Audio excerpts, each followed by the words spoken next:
istungiga ja enne päevakorda asumist on meil külaline Volise projektijuht Henri Pook, kes tutvustaks meile tulevikku, milline võiks välja näha tulevikus üks volikogu istung, mida on rakendatud, analoogset asja rakendatakse juba ka Elva linnavalitsuses ja linnavalitsuse kaudu on tulnud tagasiside, et see on igati, kuidas öelda, vahva asi, et mida võiks kas siis volikogu komisjonides või ka tulevikus volikogu istungitel kasutada. Aga palun Henri Pook ja äkki tutvustan meile siis lähemalt, millega on tegelikult. Aitäh, kas ma nüüd saan ümber üritada selle ekraani ikkagi?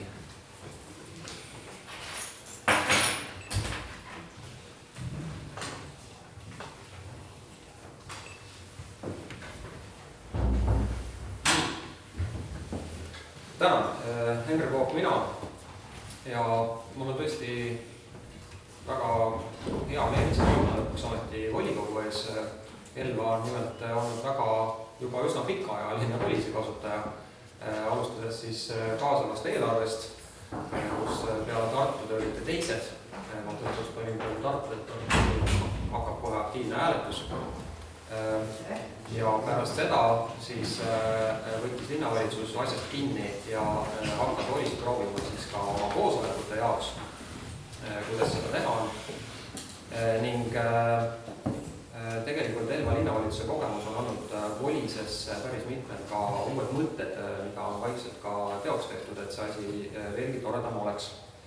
Ja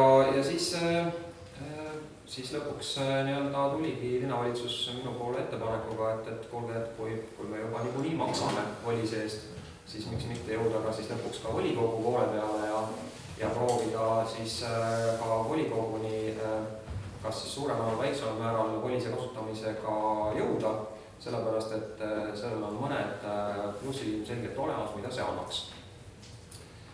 Et ma annaks kõigepealt, kuna mul on umbes pool tundi aega, sain ma aru, ma annaks kõigepealt hästi lühikese ülevaate sellest siis, mida Volis üldse teha võimaldab peale kaasava eelarve. Seda ma siin seletama ei hakka, sest seda te teate niigi, tõenäoliselt on enamus teist ka ettepanekuid juba esitanud ja proovinud neid asju ka hääletada, et seda mul pole vaja enam rääkida. Aga kõiki ülejäänud tõenäoliselt Volise võimalustest eriti ei tea. Ja sellest ma proovingi praegusel hetkel pilti ette anda. Et ma alustan kaasava eelarve tegelikult sellisest finaalist. Et juhul, kui kaasavas eelarves on rahvas oma hääletus ära teinud, meil on teada siis need ettepanekud, mis võitsid, siis tegelikult Volis võimaldab neid paari-kolme kiireklikiga tegelikult suunata ükskõik millistele istungitele, kas see on see linnavalitsus, on see volikogu, on need komisjonid, mida iganes. Ehk siis tegelikult kõik need ettepanekud, mis on Volisse sisestatud, on Volise jaoks automaatselt ka juba koosolekutel menetletavad dokumendid.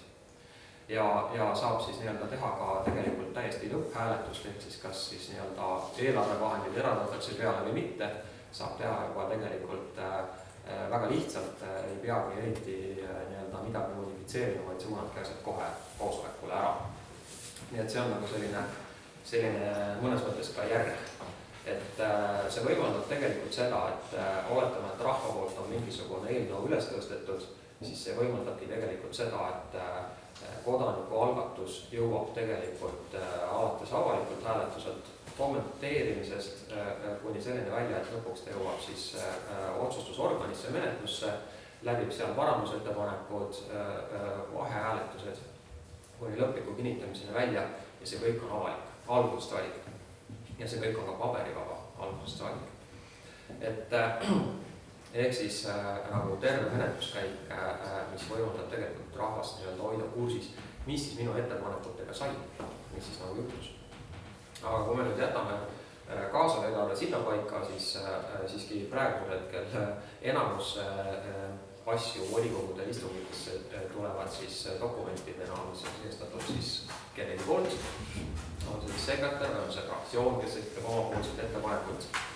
ja ma siis proovin näidata, mis siis volis nendega teha oskab. Ja ma alustan avalikust vaatest, et ma nüüd valin siit välja mõne teise omavalitsuse ja võtan selleks ühe meelega praegusel hetkel ühe pisikese valla. Vaatame teie peaaegu naabreid. Vaatame näiteks, mis toimub väikeses Mäksa vallas. Et Mäksa vald on samamoodi volise kasutaja ja see on avalik vaade, mida rahvas näeb.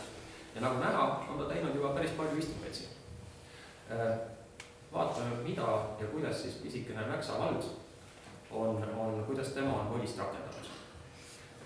Nendel on suhteliselt vähe võimalusi, nii majanduslikus mõttes kui ka tehnilises mõttes. Nagu näha, nad istuvad siin laua taga, kasutavad peamiselt paberit, kellegi pole arvutitki, aga nad sellest hoolimata kasutavad volist. Siis tekib küsimus, nagu, mis siis selle asja mõte on.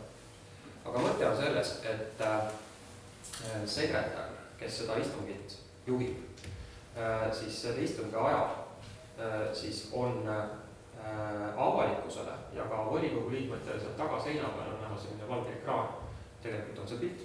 Ja sinna peale on näha kõik eelnõud, volis panevad sinna automaatselt. Paneb teeb lahti, paneb kinni.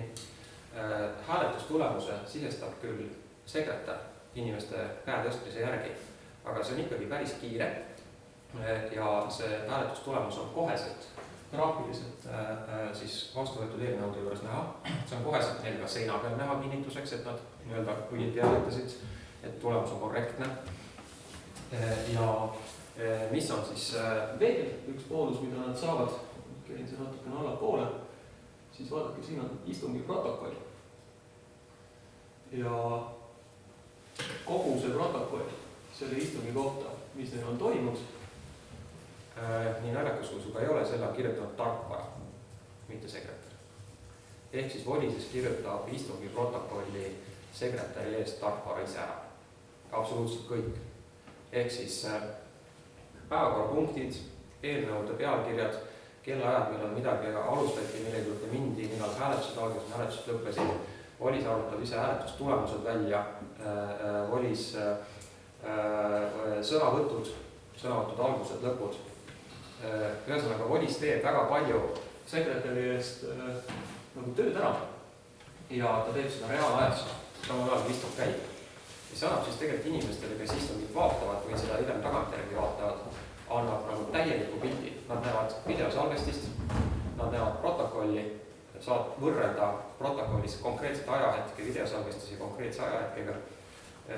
Nad näevad kõikide eelnõude sisusid, loomulikult need eelnõud kõik siin avanevad, eks ole, et saab nagu täpsemalt lugeda. Kui arutelu ajal eelnõudes tehakse muudatusi, siis on see muutunud eelnõu koheselt muutunud avalikus vaates. Ehk siis alati läheb hääletusele viimane variant, see, mis nii-öelda loeb. Parandusettepanekud, kõik, mis on tehtud siis näiteks enne volikogu istungit volikogu liikmed peavad kodus ära. Ka need on näha ja nende hääletus. Nii et see kõik nii-öelda on nagu tervikuna koos ja rahval on nagu suurepärane pilt sellest, mis volikogus toimub. Selline tervik nagu protokoll, eelnõu, ülekanne. Et ega ilma midagi kehvasti olla. Siin on kaameraid nagu muda. Et selles mõttes ainukene avalikkuse poole, mida ta nagu täiendavalt volis juurde annab, ongi see, et asi läheb veel paremaks selles mõttes, et see info on nagu inimesel ühes koos protokollid, eelnõud ja videopilt. Et ta nagu alati sa saad aru, kus kohas see istung parasjagu on, millise punkti juures ollakse, kuidas arutelu käib, mida hääletatakse. Nii et see on nüüd see avalikkuse pool. Ja see on täiesti automaatne, ehk siis mitte midagi selleks ei pea tegelikult administraatorid tegema, et see avalikkusele paistaks. See on täiesti automaatne. Asi, mida siis teie võite teha, aga pea tegema, on siis natukene rohkem volise kasutamist seestpoolt. Ehk siis kuidas teha nii-öelda sekretäri elu veel kergemaks, et mitte käega hääletada, eks ole, nagu teeb praegusel hetkel siin Mäksa. Et nüüd ma näitan ühte teist istungit. Ma lähen siis sellise omavalitsuse peale nagu Jõgeva linnavolikogu ja vaatame, kuidas näevad näod. Et ma proovin selle pildi suuremaks teha natukene, et oleks nagu aru saada. Et mis siis nii-öelda neil on teistmoodi, on see, et neil on nagu selline ministembok, mina kutsun. Nendel on siis laudade peal puutetundlike ekraanidega arvutid ja nemad siis kasutavad volist täiesti niimoodi, et sekretär tegelikult arvuti taga ei pea midagi muud tegema, kui ainult vajutama nuppu järgmine päevakorrapunkt või alustada hääletust. Ja ülejäänud teevad siis kõik juba volikogu liikmed nende eest ära. Ehk siis vajutavad hääletusnuppu, esitavad parandusettepanekuid sealt samast igaüks ise, küsivad sõna arvuti ekraani kaudu ja toimub nagu selline väga valitsuse istung, et seina peal on kohe kõik näha, kuidas mida parasjagu tehakse. Et saab kallilt ja saab odavalt ja see on alati igaühe otsustada, kuidas ta volist kasutab selle juures. Et kas on avaliku rahva vaate poole pealt on praegusel hetkel vahepeal küsimusi või ma näitaks siis päriselt, kuidas üks hääletamine ka välja näeks. Küsida, et ütlesite, et protokoll tekib kohe, kas see kõne tuvastab programmiga või? Ei. Kuidas siis? Mis trükib? Me oleme proovinud kõnetuvastusprogramme ka, aga eakindad, nad võivad kirjutada väga imeliku juttu inimese tegelikult. Ja, et me ütleme nii, et see kunagi see kindlasti on, aga praegu on see niimoodi tehtud, et kuna volikogu istung on ju sisestatud enne, reglemendi järgi vähemalt vist 4 päeva, eks ole olemas. Et siis tegelikult on kõik eelnõud, kõik istungi potentsiaalsed osalejad, kõik on ette sisse pandud. Mis tähendab seda, et kui meil istung algab ja sekretär vajutab ühte nuppu, teist nuppu ja kolmandat nuppu, siis me oleme teinud spetsiaalse tarkvara lahenduse, mis oskab kombineerida neid olemasolevaid andmeid kellaajaga, kohaga, kõikide muude parameetritega ja kirjutada see eesti keelde kokku. Sõnavõtt näiteks, kui ma räägin, kes seda tikeerib, kes sinna sisse paneb? Ei, sõnavõtu kohta registreeritakse sõnavõtu algus, kes hakkas rääkima ja sõnavõtu lõpus fikseeritakse kellaaeg, kaua ta rääkis. See on protokollis kirjas. See, mida ta rääkis, seda saab vaadata siis videoülekande pealt. Sellepärast, et see on ju seal. Sa ei tee muud, kui sa kerid videoülekandest selle kohe välja ja viid selle protokolli kokku. Et sõnavõttudest ma jõuan teile täna kindlasti kõiki nuppe ära rääkida, aga sõnavõttudega on näiteks sellised toredad lahendused teile, et kui arvuti ekraani peal inimene arvutiga osaleb, siis kui talle sõna antakse, siis on tal seal endal ka sõnavõttu lõpetamise nupp ja see nupp läheb punaseks, kui liiga kaua oled rääkinud, et vastavalt teie reglemendile siis, mis see piir on. Et siis on näha, et on üle aja, eks. Või siis kui sa oled virtuaalselt osaled, voli siis võimaldab osaleda ka väljaspool volikogu saali. Seda juhul, kui teie reglement võimaldab. Kui ei võimalda, siis ei saa. Et aga kui see on lubatud, siis sellisel juhul eemalt siis sõnavõtjal aktiveeritakse automaatselt tema arvuti veebikaamera ja ta saab siis rääkida oma jutu ära ja see kõik on ekraani vaates näha saalis sees, tema sõnavõtt. Ja see pärast jääb sellest videosalvestist ka maha, ehk siis virtuaalse sõnavõtud salvestatakse veel eraldi ülejäänud salvestidest. Aga sellega peab muidugi ettevaatlik olema, et volisus on üks juhtum olnud, kus virtuaalne osaleja võttis sõna, oli hotellitoas ja kui talle sõna anti, siis selja tagant kõndis üks inimene mööda niimoodi, et ta ei olnud väga ringis. Et seda ei juhtuks või peaks teenusepakkuja poolt pärast video töötlema, et ei tekiks koduseid skandaale või mida iganes, siis peab selle virtuaalse osalemisega ikka ettevaatlik olema. Aga ma lähengi nüüd nagu siis sissepoole siit ja panen selle avaliku osa siit kinni ja näitan, kuidas asi paistab välja siis sekretäri poole pealt ja osaleja poole pealt. See nüüd on siis sekretäri pilt. Et sekretäril on palju nuppe, mida ta vajutab. Et alguses tundub see pilt kirju. Tegelikult on siis sekretäril üks koolitus vaja lihtsalt teha ja ta pärast seda ei ole enam probleem. Osalejal on hoopis teistsugune pilt sellest samast istungist et see on nüüd osaleja vaade. Ja see osaleja vaade, see on nüüd täiesti uus vaade, mis on kohandatud ka mobiilsetele seadmetele. Ehk siis tegelikult võin siit näidata, et kui sama vaade on tahvelarvuti peal, siis see on nagu selline ilus ja soliidne ja seda saab niimoodi puhkelt kerida niimoodi, ehk siis nagu vasakule paremale, nii nagu mobiilsed seadmed võimaldavad. Ja siit siis osaleja, antud hetkel ma panin käima just värskelt sellise istungi siit nagu Elva näidisistung. Kõik istungid, kus ta osaleda saab, on talle rohelised ja kui ta nii-öelda tahab siin istungil osaleda, siis ta vajutab nuppu osalen ja hopla, olengi istungil.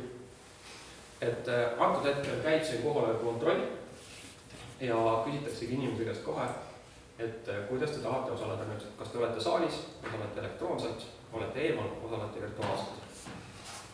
Et ma hetkel valin siis elektroonilise, nüüd on see valik tehtud ja sekretäri vaate pealt käib siin see kohaloleku kontroll ja näete palun väga, et ma kasutan siin ühe inimese test, see on volise testkeskkond, mitte päris keskkond. Ma kasutan siin ühe inimese siis virtuaalset sessiooni praegu, tema nimi on Jaan Järv, ta tegelikult on Jõgeva linnavolikogu kantselei juhataja. Et tema siis osaleb siin sekretäri vaates, nagu näha elektrooniliselt.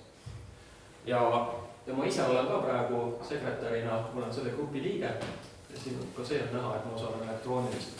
Ja kui ma rääkisin enne näiteks ekraani vaatest, mis on siis nii-öelda saali seina peal, siis ma panen selle ka siit praegu käima.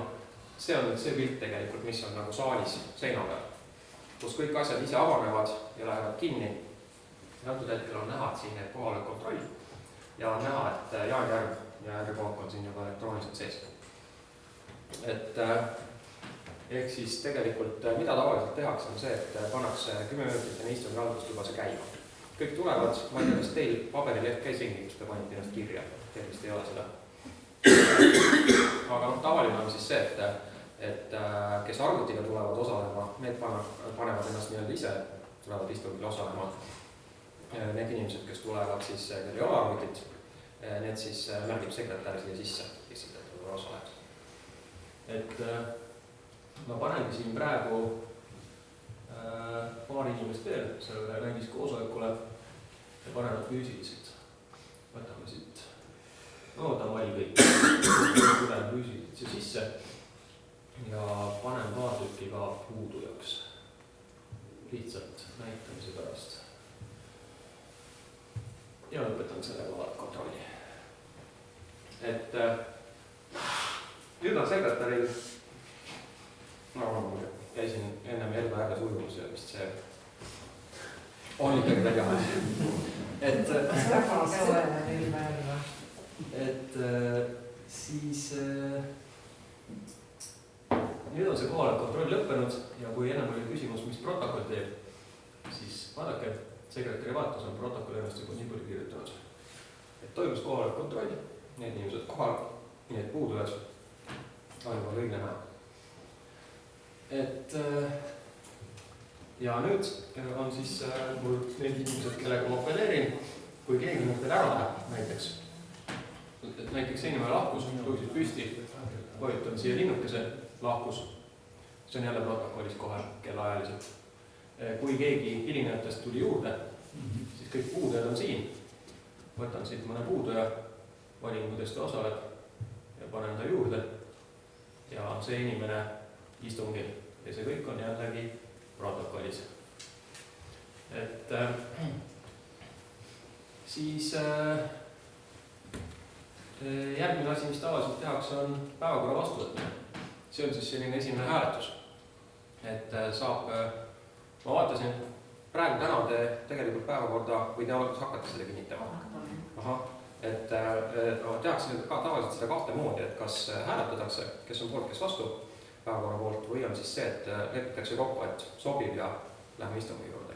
Oli selle mõlemaks nukud olemas, et ma praegu teen nii-öelda põneva variandi, ma panen hääletusele selle päevakorra. Et võtan siit ja panen hääletusele.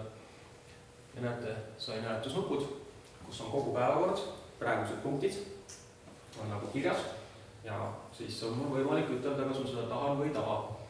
Ja nüüd tuleb mängu kohe ka esimene valem, volises on valemid automaatselt sees seaduse järgi. Kui 51% osavõtjaid päevakorda vastuvõtmist ei poolda, siis istungiga edasi minna ei saa. Siis on midagi päevakorras valesti. Loomulikult volis laseb siis päevakorda muuta, kustutada sealt, juurde lisada uusi punkte. See kõik on sekretärile mõeldud hästi mugavaks tehtud. Ma ei hakka seda praegu ajaluuduses näitama. Aga vaadake, kui ma nüüd vahepeal näitan seda mobiilivaate osalejat, siis tema nüüd ei maga, see on ka hääletus, eks ole. Talle tuli teada, hääletus algas.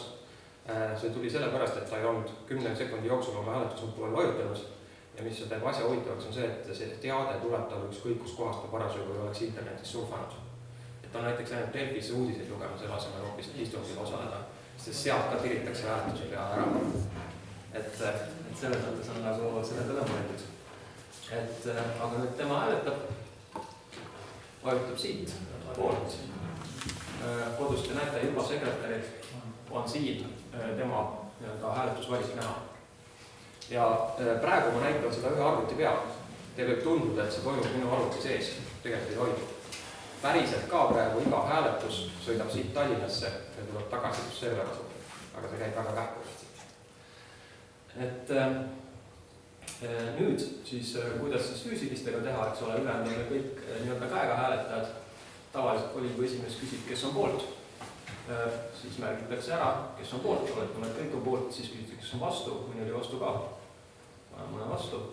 Ja jällegi sekretäri ega keegi teine ei pea mõtlema, mis on hääletustulemus.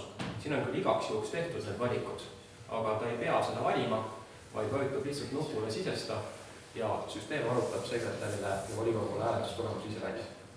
Ja nii on ka salajaste hääletustega näiteks, selles mõttes, et ei pea midagi kokku lugema üldse. Tarkvara teeb seda teie eest. Ja voilà, läks läbi. Nüüd saame minna punktide juurde ja ma valisin esimese punkti välja. Ma nüüd natukene avaldan oma fantaasia pärast, aga ma vaatasin neid Elva eelmise korra kaasava eelarve ettepanekuid ja siin oli selline ettepanek nagu Kvartele plaasi ehitamine Verega järve äärde. Päris huvitav ettepanek. Ma tegin sellest ühe eelnõu siia, et hakatakse tegema Kvartele randa. Ja kohe, kui ma olen selle siit välja valid, siis vaadake, mis juhtus tavalise nii-öelda lihtosaleja vaates. Tema on näha, et valiti välja see päevakorrapunkt, see läks tal roheliseks. Ja kui ta nüüd selle peale vajutab, siis on ta siin see punkt lahti. Saab seda lugeda. Saab selle kohta parandusettepanekuid esitada. Näete, siin on näha ka see, et üks parandusettepanek on juba enne istungist esitatud. Ehk siis see tuleb ennem läbi hääletada, kui seda punkti üldse täielikult hääletada saab. Ja siit saab küsida sõna, küsimust, vaadata, kas lisafail on. Kõike seda tööd saab siis lihtne osaleja oma tahvelarvutist või laptopist või kus iganes ta ka osale, saab siis kiirelt ja mugavalt ja suurelt teha. Võrreldes sekretäriga on temal alati ees need nupud, mida antud hetkel on vaja ja kõik üleliigne on alati ära korjatud, et ei tekiks mingit segadust. Nii et antud hetkel näiteks on küsimus sel teemal. Võiks teerin küsimuse. Ja sekretäril on siis näete siin kohe luba küsimus, kus ta saab siis sõnasoovi rahuldada. Ja ka ekraanivaatel on siis see sõnasoov siin kohe näha praegu. Koos eelnõuga, koos protokolliga, koos kõige mis asjade reid. Aga ma praegu olen ülbe ja ignoreerin, ei anna sõna. Näitan teile, kuidas siis üks parandusettepaneku hääletus käib. Valin selle välja. Ja nüüd on siis hästi palju hääletusvõimalusi. Kas on see klassikaline hääletus, mis on siis selline, kus on protokolli kirjutatakse lihtsalt, et nii palju oli poolt, nii palju oli vastu. Ja ongi kõik, nimesid ei kirjutata. On teine võimalus on siis nimeline hääletus, kus siis kirjutatakse nimeliselt, kes oli poolt, kes oli vastu. Ja siis on veel olemas mitu meetodit salajase hääletuse osas, mida saab ka volises väga mugavalt teha. kuidas teil praegu salajased hääletused käivad volikogus? Meil on olnud isikuvalimised ainult salajased. Kabiinis. Ja need on kabiinis ja nii ka korralikult protokollidega. Aga ma sain aru, et varem ei olnud seda isikuvalimisi, ei olnud siin võimalik teha. Nüüd on. Siis on küll hea. Et salajaseks hääletuseks on kaks eri meetodit sõltuvalt sellest, milline rohkem meeldib.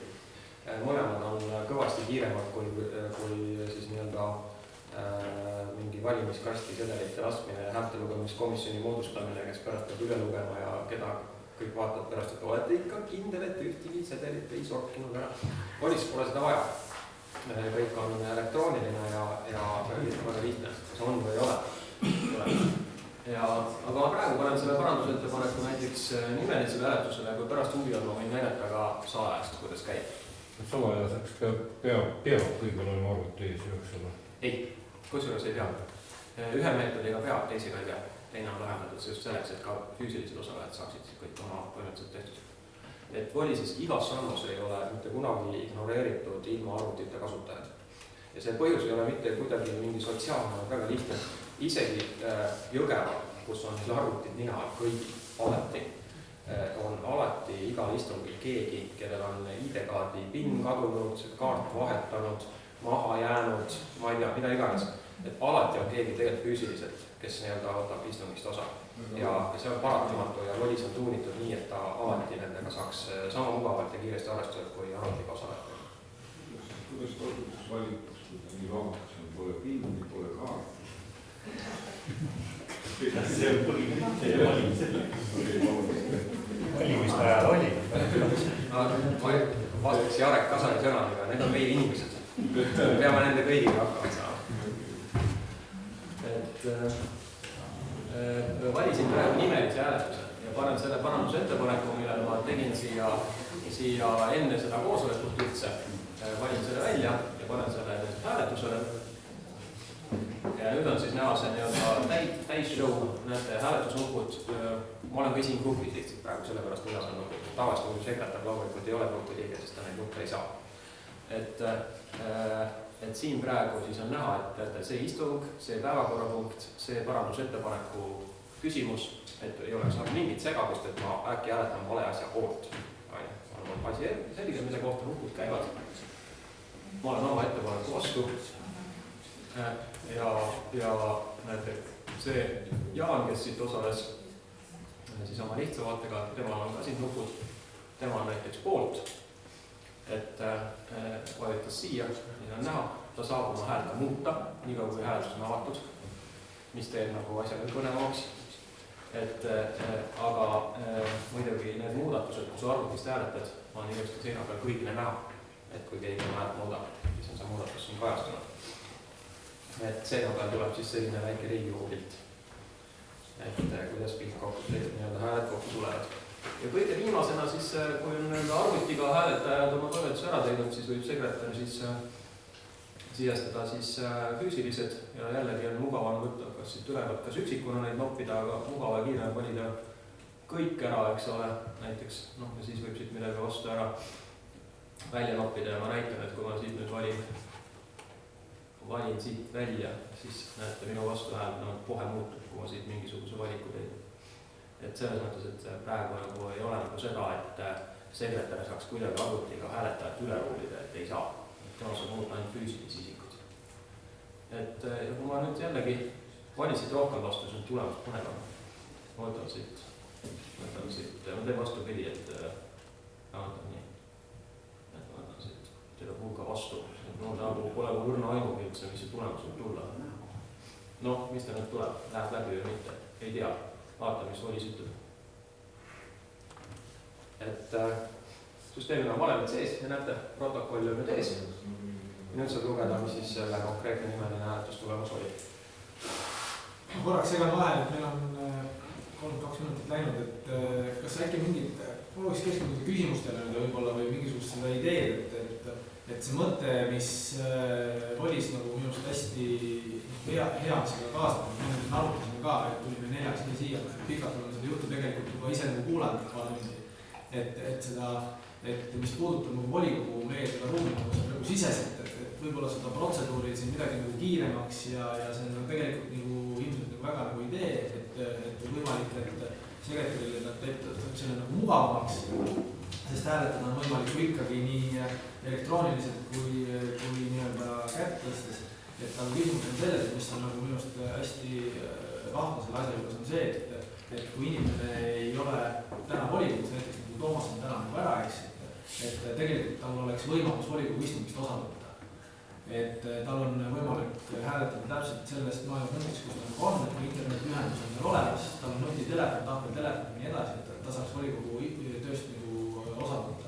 Ja teine asi siis on muidugi komisjonid, et meil praegugi jällegi Eveli tõstatas just küsimuse siin algus üles, et millegipärast ei ole komisjonide listid toimima saanud ja komisjonide töö ja nii edasi, seal mis puudutab seda neid kutseid ja asju, et komisjonide töö samamoodi, et kui see asi nii-öelda riputatakse volisesse üles, et kõik komisjoni liikmed saavad selles protsessis osaleda ja hääletada oma seisukohtasid, öelda selle samasse, see protokolli tuleb elektrooniliselt, et kindlasti seda protsessi nagu teeb nagu mugavamaks ja ei tegi jälle selliseid küsimusi, nagu Salle mulle iga kuu helistab, et kas on mingisuguseid komisjone toiminud või ei ole, et samamoodi see informatsioon nagu ei jõua ka tegelikult nagu minuni, et noh, see asi nagu lõpeks nagu selle süsteemi kasutusele võtmisega tegelikult nagu ära, et mis oleks nagu positiivne. Et aga ma mõtlen, et äkki volikogu liikmed esitaksid küsimusi, mis nagu selle süsteemi juures nagu võib-olla huvitaks arutada. Kõik maksab midagi ja küsimus on, et palju see nagu siis maksab. Midagi, sest te juba maksate. Palju see maksab see? Linn maksab 63 € ja teeb selle eest siis praegu kaasavat eelarvet ja linnavalitsuse istungeid. Aga tegelikult on kasutajate arv piiramatu, et meie poolest võite te kõik oma MTÜ-d ka panna volidesse kasutajateks ja lasta neil oma koosolekuid pidada, selles mingit vahet ei ole. Jah, palun. Kas Elvar Lind reegib seda, et võib-olla on midagi liikmete vahel, et mina vähemalt ei tea. Kasutame või kasutame, kas me reeglime kasutame? Tänapäeval ei sellist mõistet nagu ei pole. Selles mõttes, et volis on nagu keskselt selline hallatav infosüsteem. Elval on loodud sinna kasutajakonto, kus siis ta saab oma keskkonna, kus ta saab kõike teha. Ja teil siin kohal tegelikult ei ole sellest tarkvast mitte midagi. Ainult internetiühenduse kaudu käib kõik. Põhimõtteliselt me maksame kuumaksu. Kuumaksu. Teine küsimus on see, et teatud liidesse juurde aapimisel kuumaks tõdeb.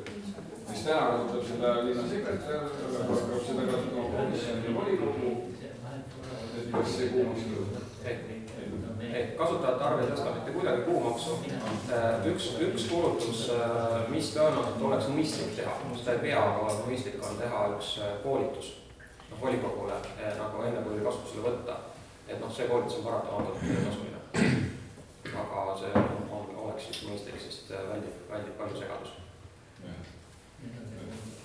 Kas on veel küsimusi? Kas nüüd kvaliteetist muutub täpsemalt siin edasi, aga kas teil on praktika olemas, et kas on ka mingid kokkuhoidu, kas ajas või rahas toimunud, et need, kes on juba näiteks aasta või 2 kasutanud, kas on sealt ka mingi kokkuhoidu tekkinud? Et kindlasti ajas alguses kokkuhoidu ei ole. Et selle pärast juba ainult väga lihtsal põhjusel. Sekretäri töö muutub täiesti teiseks, ta peab täiesti ümber harjuma. Et sinnamaani, kui ta senini pani kõiki asju kirja ja kasutas paberit, et nüüd on kõik arvutis ja ma teen kõike sealt, eks ole, ja vajutan selle asemel hoopis nuppe, et see paratamatult alguses kindlasti volikogu ootab nõksu kauem sekretäri järgi. Aga see tuleb üle elada, sekretärid saab treenituks, siis enam seda probleemi ei ole. Et mis on volise puhul kõige suurem võit, on just nimelt see, et kõik, mida seespool tehakse, on täiesti automaatselt avalikkusele näha. See on see kõige suurem pluss, mida ei ole võimalik kuidagi isegi nagu rahas muuta, vaid see, et inimesed on informeeritud. Ja volises töötavad kõik asjad muidugi otse linkidena, ehk siis täitsa loomulik on see, et kodulehel on pandud üles, et siit näete istungit, eks ole. Aga te võite oma Facebookides, kus iganes samamoodi neid linke jagada, kutsuda inimesi vaatama, mis toimub. Et inimene satub alati täpselt õigesse kohta, kui panete õige lingi ja see on selles mõttes nagu hästi mugav ja seda tasub teha, et see kutsub rahva siia kaasa ja nad on kursis, nagu te näete praegu mõni inimene, ma ei tea, kas siin päris nii-öelda linnakodanikke on praegu taga istumas. On keegi, jah, et see on üsna haruldane juhus, kui isegi on, et nii-öelda lihtsalt linnakodanik, et tavaliselt on see, et istub nagu linnavalitsus ja ongi kõik, et inimesed, ei taha nagu evaliselt öelda, aga inimesed on tavaliselt nagu kogu aeg kiire ja spetsiaalselt volikogu saali tulla tänapäeval eriti nagu jõuda, aga tegelikult tahetakse päris tihti ikkagi teada, mis toimub. Ja selleks ongi, miks nagu see nii-öelda volisi kompleks teeb selle asja mugavaks, aga ma ei hakka nagu ütlema, et te olete tegelikult siiamaani ka väga nagu jõudsalt teinud sellest nagu tööd, et teil on ju interneti need ülekanded olnud siiamaani, selles mõttes on nagu väga hea, et lihtsalt ongi, et volis on lihtsalt üks loomulik samm edasi. Kas on veel küsimusi? Mis tingis sellise programmi loomuse? See mõte, ma olen tegelikult enne oma praegust ametit, pidasin ma pikalt Jõgeva maasekretäri ametit. Ja siis Jõgeva maavalitsus töötades ühel hetkel hakkasin avastama, teen siseomavalitsuste tegevusele järelevaadet. Hakkasin avastama seda, kui erinevad volikogud ühesuguse kehtiva seaduse järgi toimetavad. Et midagi võiks nagu hakata toimuma, mis hakkaks seda tegevust natukene ühtlustama ja viima ka kaasaega, et igas vallas vahet on naabrid, et valla kodanik oleks võrdselt informeeritud selle üle, mis toimub. Sealt sai see idee nagu kõik algus. Et siis tuli nagu sealt edasi terve see pakk, et see tuleks teha siis nagu võimalikult kaasaegne, võiks volikogu liikmetele teha selle asja võimalikult mugavaks. Ja see kõik oli aja ja vaeva loomulikult, et meil on olnud väga halbu aegu vahepeal seda asja arendades ja testides.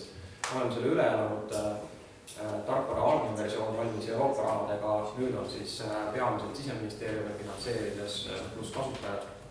Aga tegelikult see sama vaade, näiteks mis te praegu näete, on valminud juba Rootsi rahaga, ehk siis volis on läinud Eestist ka välja. Volis on kasutusel siis Rootsis ja volis tuleb kasutusele Hollandis. Ja tegelikult sealsed nii-öelda kasutajad, mis on keerutada, nad on märksa rikkad. Nemad midagi tellivad, siis nende käest hoopis teistsugust intervjuus. Ja see on suure lootus, et volis tulevikus läheb läbi paremaks ja resultatuks. Aitäh!